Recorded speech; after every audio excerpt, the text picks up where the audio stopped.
Your move, your move.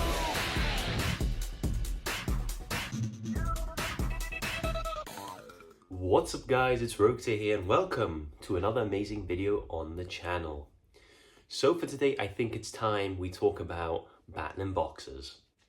So a quick rundown of the Battlin boxer history before we get into the rest of this video. Battlin boxers were Konami's attempt at making a ringside deck, and to my knowledge it's one of the only, if not the only, boxing deck in Yu-Gi-Oh! I think in the past it could be sort of defined as having one boss monster that was a sort of towers in a way, which I guess could be seen as a good thing, and with a bit of luck could sort of compete with the strategies of the time. Now this is what I would like to be saying, but in reality the deck was shut. Fear not. In 2023, Konami released a brand new set supporting 3 fire decks, and just so you know, Battlin boxers are a fire archetype. So, Rogue, I hear you asking, are Battlin boxers finally playable? Well, Konami gave them a bunch of cards. I think they got around 5 to 6 new cards in the brand new set in 2023. And how do I summarize it? The deck is still shit until now.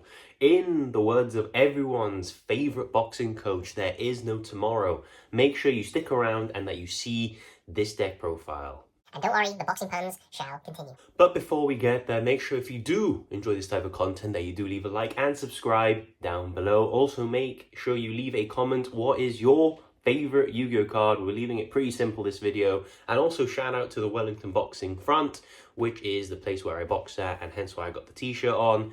This is for you guys. So without any further ado, let's get to round 1. So starting off round 1, we have 41 cards in the main deck, and I will give my reasoning for that as we get into this profile. For our main starter here, we have triple of the Battlin Boxer Promoter. Now, he is a 1-card starter, and there's going to be a lot of math in this video, so make sure that you do listen up and pay close attention. Promoter is the rescue rabbit of the strategy. If going second, he has the bonus effect that if your opponent controls a monster, you can special summon him from your hand. So, going second, he doesn't commit your normal, but going first, he will be your main normal. You contribute him to the graveyard, and then if they ash you at this point, you are pretty much TKO'd. But if they don't ash you, you can special summon 2 Battlin boxers with different names from your deck, which is incredible because this allows for the 2 Omni Negate setup. He also has the bonus effect that you can banish him from the graveyard, and he'll pump up your Battlin boxers or decrease your Battlin boxers by a level. So they can go up or down, becoming level 5 or level 3. He is mandatory at 3. I've seen lots of profiles playing him at 1 or 2. I think that is incorrect, at least in this version of the deck that I have built. And you want to be seeing him pretty much every single time. For our other 1-card starter, and usually the main target of the Battlin Boxer Promoter special from deck, we have the triple Battlin Boxer Uppercutter. Now, apart from having a sick name, what he does is on normal or special, he's going to add you a Battlin Boxer monster or a counter trap from your deck to your hand. Now, this is important because there is a specific counter trap that isn't for Battlin boxers that he can search called Flamvel Counter. Flamvel Counter enables you to negate a spell and trap by banishing a monster with 200 defense from the graveyard.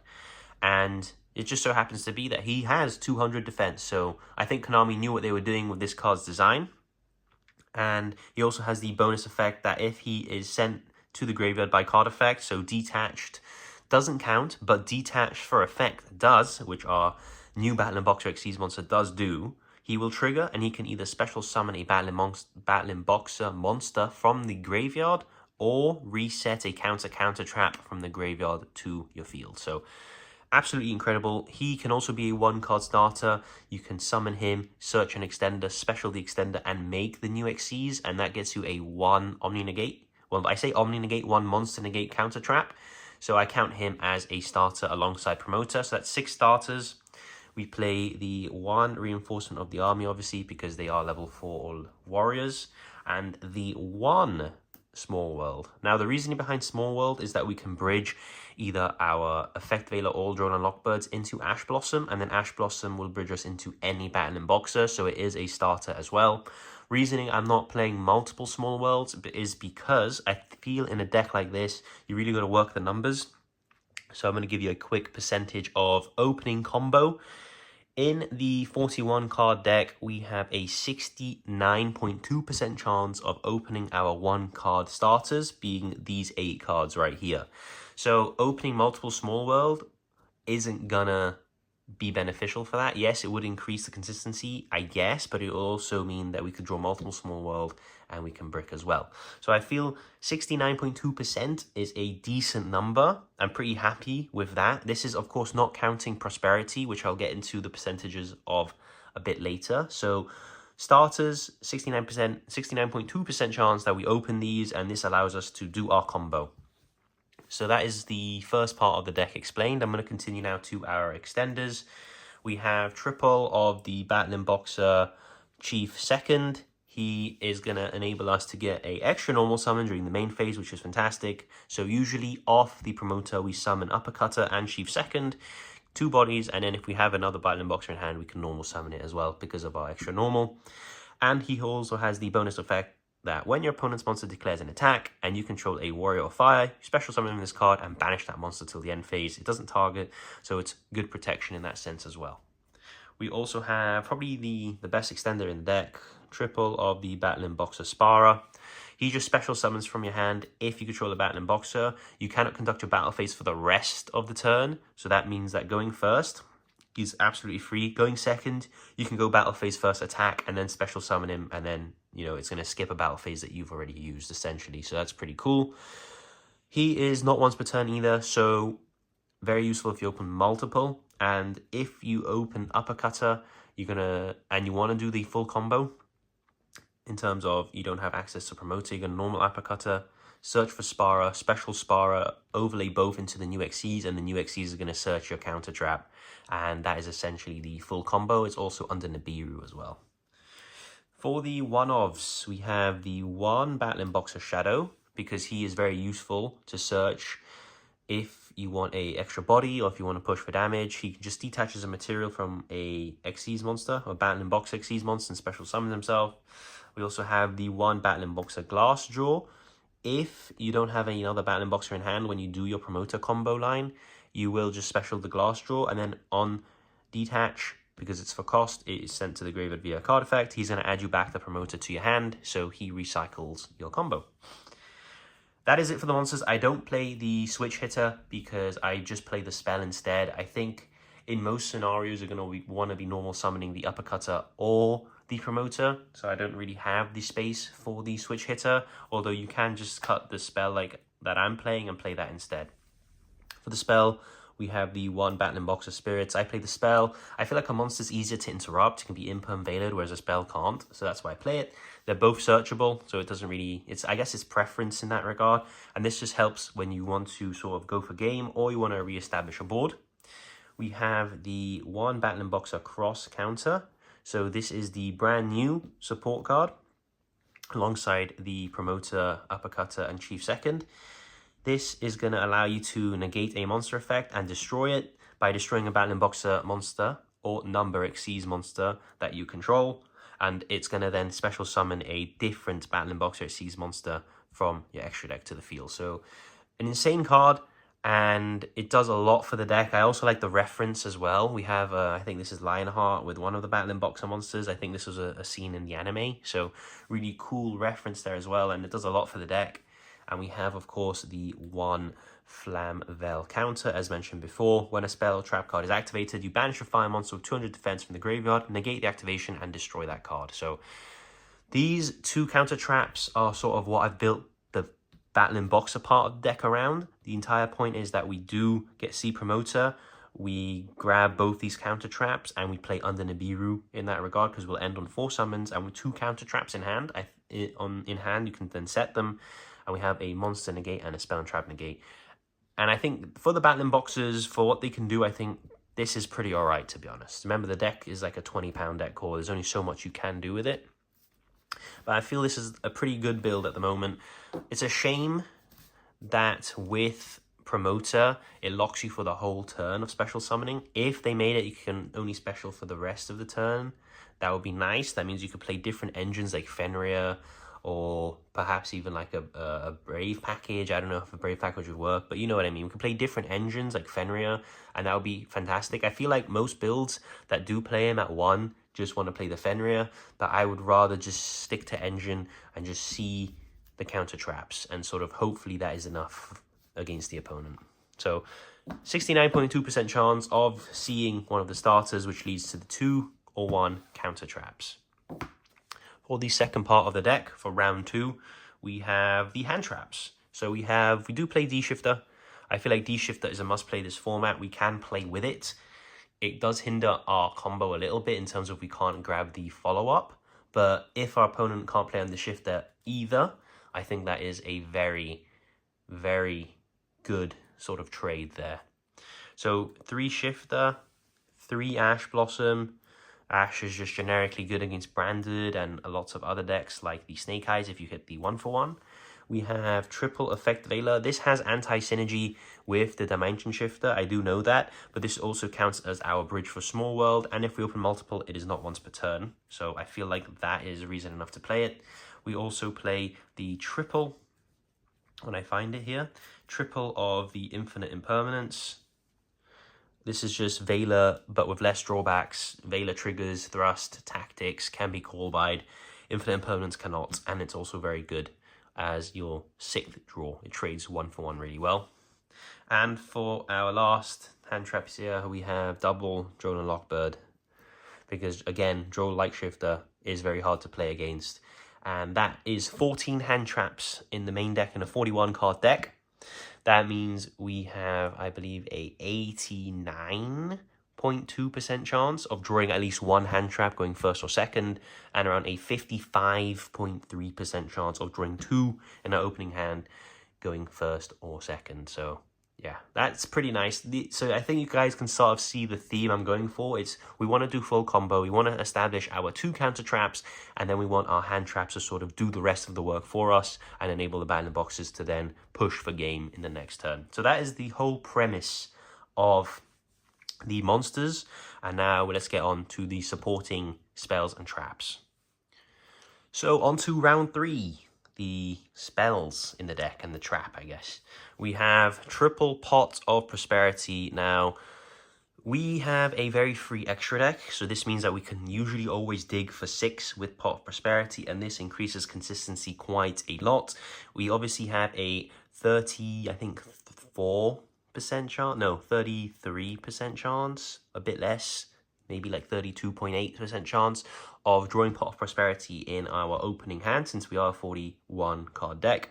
And if we see Pot of Prosperity and we dig for 6, we have around a 81% chance of hitting a starter, which I think is pretty good. If we only use Pot of Prosperity for 3, I think our chances are like 55% or something like that. So Pot of Prosperity, incredible for consistency, and if we already have a starter, we could prosp and try and hopefully hit some of our other spells as well, because they do help us play quite a lot. So I think the consistency with this deck is very strong. I think consistency isn't really an issue. It's more of the boards that the deck can make and going second, the sort of lack of power that it has. So I sort of built the deck as a more, we have loads of hand traps going second, and going first, we hopefully have 1 or 2 hand traps and we can go full combo, and hopefully that is enough. So that is the premise, that is the ideology behind this deck. We also have triple Crossout Designator. Why? Because we play a lot of hand traps and we are susceptible to a lot of hand traps ourselves. So I feel like Crossout Designator is a no-brainer in this. Again, it isn't the perfect out, but, you know, it is an out to sort of getting ashed and things like that. In an ideal world, we wouldn't need to play this card because our deck is resistant to Ash, but it isn't. An Ash on a promoter can pretty much end your turn. We also have the 1 Called by the Grave as well. So 4 ways of hopefully stopping interruption. I believe if you have 4 of these in a 41 card deck, if we had 8 starters and it was around 69.2%, having 4 means it would probably be, again, probably around 34% chance of opening these in your starting hand, a bit higher than Prosp since we play 4 copies. And that's just, you know, we've maxed out on where we can to sort of dodge the hand traps. This percentage can't really be increased. And then for the 41st card, you can arguably cut this to make the deck more consistent overall. I play the one Gozen match. 95% of our main and extra deck is fire. So I know we are in a fire format. So that is when this card would be sided out, or this card isn't very good. Or maybe this card can be replaced with Rivalry of the Warlords instead. But I feel if you don't play against fire, you play against rogue stuff, this is very good. Like in the Branded, for example. Not so good against Voice's Voice either, I must admit. So I think this card is a bit of a not very good in this profile. Maybe something I do cut. However, in the rogue matchups, this card is absolutely incredible and just wins the game on its own. This is the 41st card, so if you want to do increased consistency, maybe push your starters going first to over 70%, probably cut this card. But that is the main deck, 41 cards. Let's now get on to the extra deck. On to round 4, guys, and I'm telling you, the KO is near. So let's start off with the Xyz monsters. We have the brand new piece of support, Battlin Boxer King Dempsey. Now, I think this card is incredible. Is it enough on its own? Potentially not, but it's a great start. So if you don't know what it does, 2 level 4 monsters, so it is pretty generic.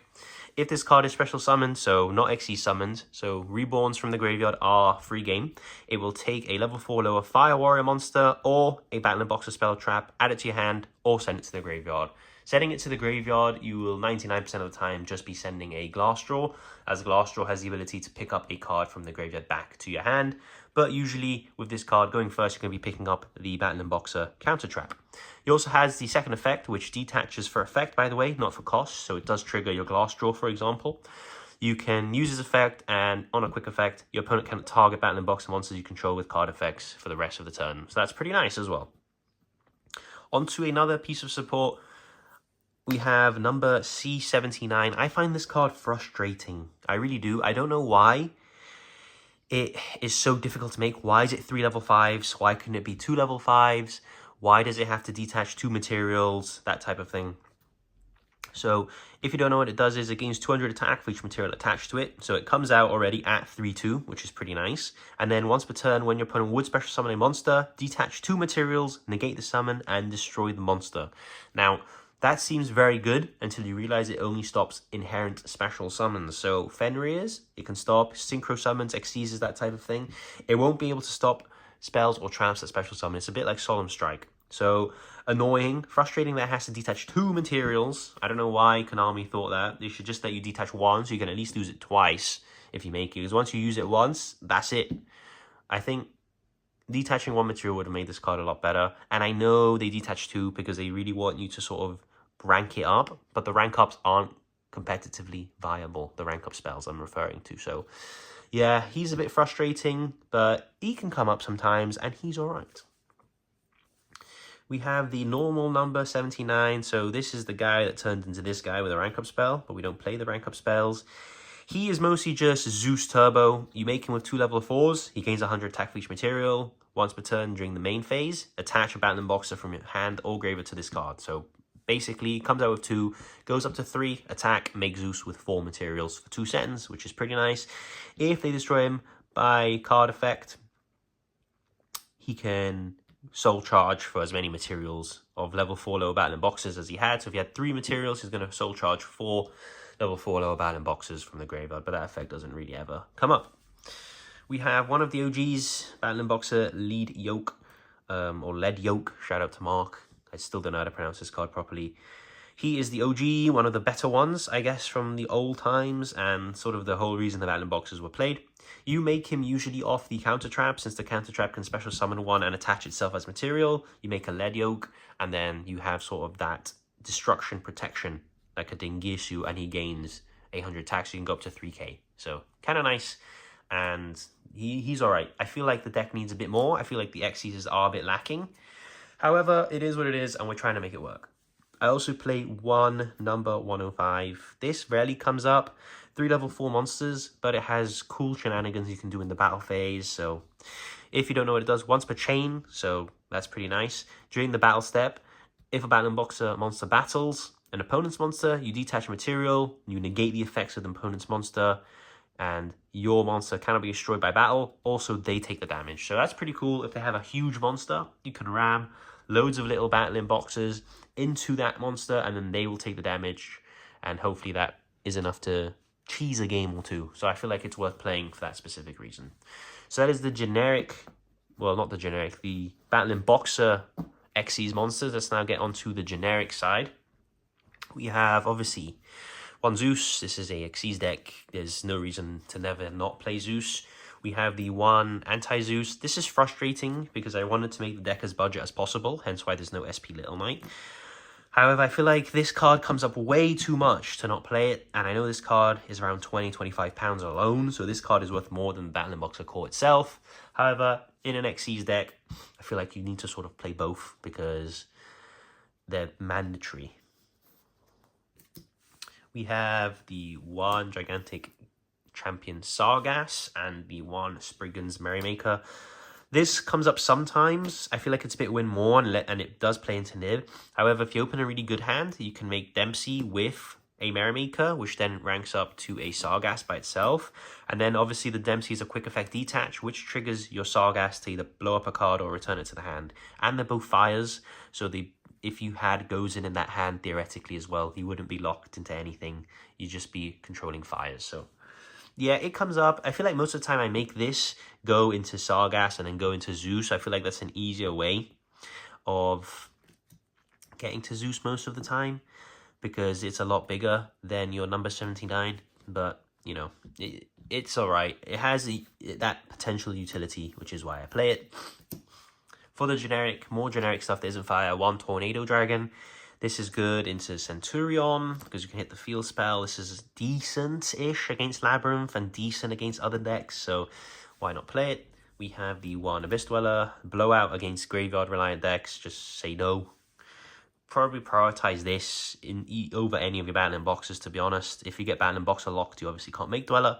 So, yeah, just maybe do that if you're playing against a Graveyard-centric deck. Baguska, a Floodgate that we can hopefully protect with some of our counter traps. And then we, of course, have the F-Zero Utopic Draco Future with the Utopic Future. I feel like the Battlin Boxer lock happens a lot, but sometimes you can cheese and go into this, so that is why we play it. That is it for the extra deck. Let's now move on to the last and final round, the side deck. So, for the final and fifth round, we have the side deck. We are starting off with triple Nibiru, the Primal Being. You can arguably main deck this over Shifter if you want to ensure your follow-up. However, I feel like Nib is fantastic in the side. Also, we can put one in and we can cross it out if we do fear Nib going in games 2 or 3. We have the Dark Ruler No Mores. Not fantastic, however, good enough to play, in my opinion. We have double Cosmic Cyclone with the one Harpy's Feather Duster. I feel like maybe these should just be Lightning Storms. I feel like this deck really does need to trade well. I don't think you can trade 1 for 1, at least not for very long. So I feel like going 1 for 3, 1 for 2, that sort of thing helps the deck quite a lot. So maybe these should be Lightning Storms. Of course, Cyclones are much more versatile because they're quick play and they banish. So you have to pick your poison in that regard. For the traps, we have triple evenly matched. Again, as I just said, you want to be trading, like you want to have those favorable trades. Trading 1 for 1 isn't great when you're playing a deck like Battlin Boxers. You really need to prioritize those punches and make sure they connect. So we need to trade for more than 1 card at a time, and I feel like evenly matched allows us to do that. And then for the last card, if we're going first, we have triple of Jesus, known as Solemn Judgment. He is the timer on the round. He just says, no, end it there. And that is why we play it. I feel like, you know, if they commit into a big play, you judgment it. Even though if you technically did go 1 for 1, it stopped their plays. I feel like this is sort of the best 1 for 1 you can go. If they make an Xyz or Synchro, you go more than 1 for 1. So that is why I'm playing it. So that is the end of the deck profile, guys. Let me know what you thought of these boxes and if you think they are worthy of being in the ring. As I said, I tried something new with this video. I gave you some statistics. Let me know if you guys enjoyed the stats, or if you didn't, just tell me and I won't bother for the next one. I felt like the stats gave a more accurate representation of what I was trying to do with this deck, hence why I included them. And that is the end of the video, guys. So hopefully we'll be seeing you guys in the ring, and may the best boxer win. It's time! Let's go!